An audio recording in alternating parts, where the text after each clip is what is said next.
If you're confused on where to position the ball for each one of your golf clubs, you're not alone. Move the ball forward, move the ball back, move it further away, move it closer. There is so much confusion when it comes to ball position. No wonder golfers don't know where to position it.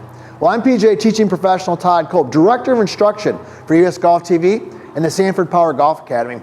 And today we're talking about the ultimate guide to ball position, because if you can get the ball in the right spot, you got a chance to hit a good quality golf shot. And that's exactly what we're going to do here today. So if you haven't already, be sure to subscribe to our channel. Be sure to leave a comment. Maybe you've got some suggestions on how to find the proper ball position.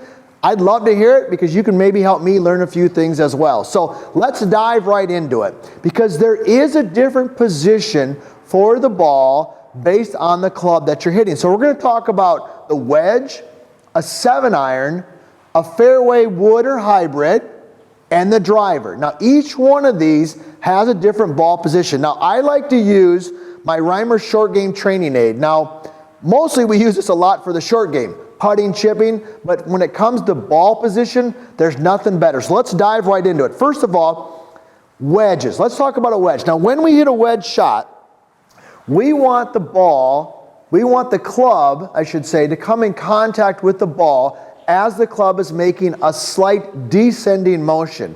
Now, one of the ways we can do that is by getting the ball in the proper spot. So my suggestion to my students is that the ball with the wedge should be positioned basically in the center of the stance. So I've got my Reimer short game training aid right down here, and I've basically marked the middle of it, and I put the ball directly out from that spot. So now I know that the ball is always in the same spot relative to front or back. Now also with the wedge, because the club is a little bit shorter, you yourself as a golfer are going to be a little bit closer to it. Now your general rule with distance from the ball is a simple tip like this. What you want to do is when you're set in there, just make sure that your hands fall pretty much directly below your shoulders. Because when you do that, when you grip the club and your hands fall directly below your shoulders, the club is going to come to rest on the ground.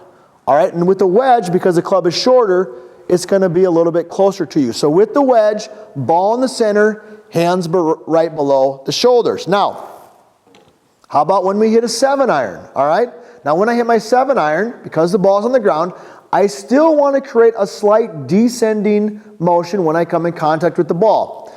Maybe not as much as the wedge, but it's still a slight downward motion. So what I'm going to do is I'm going to position the ball ever so slightly forward of center, and I'm going to use that same concept when I'm set in there. My hands fall right below my shoulders.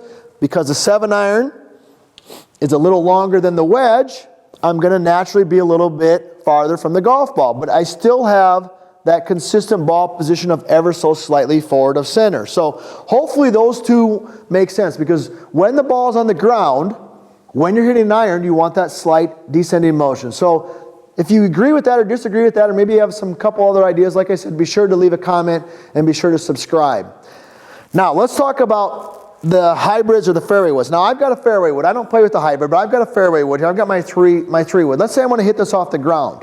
Now with this club here, because of the design of it, I want to catch it right at the bottom of the arc, right when the club is bottoming out and kind of brushing the grass. I don't want to be hitting down on the golf ball per se, but I also don't want to be hitting way up on the golf ball. So where am I going to position it? I like to position it certainly more forward of center, but not all the way. So you'll notice here, I've got my training aid right here on the ground, and I've just positioned it out basically from kind of about straight out from the B.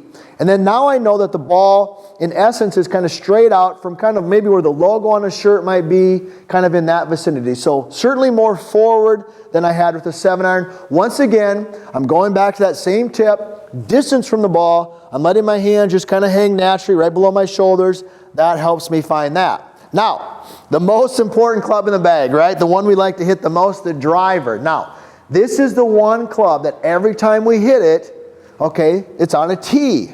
So we tee it up. Now, you know this if you've watched any of my other videos and our stuff at usgolftv.com, that we want to hit up on the driver. Now, if you want to know why you should be hitting up on the driver, be sure to check out some of our other videos. We've got fantastic information on why hitting up on the driver helps you hit the golf ball farther and have more distance, all right? So, because we want to hit up on it, I'm going to have it more, again, forward in my stance. So I like it to be straight off the inside of my left heel or kind of off my left toe. Or when I'm teaching, I just use the rhymer right here. I just put it directly out from the A with my students, and then I know I get them to set their feet in there, and their feet are about the same width as the training aid.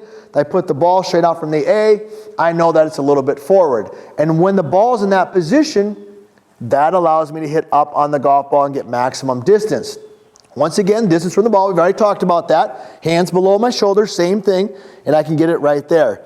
Now, ball position is important. If you do not have the ball in the right spot, you're not going to be able to hit the quality golf shots that you're capable of. But it is something that you can train. It's something that's relatively easy to check every single time you do it.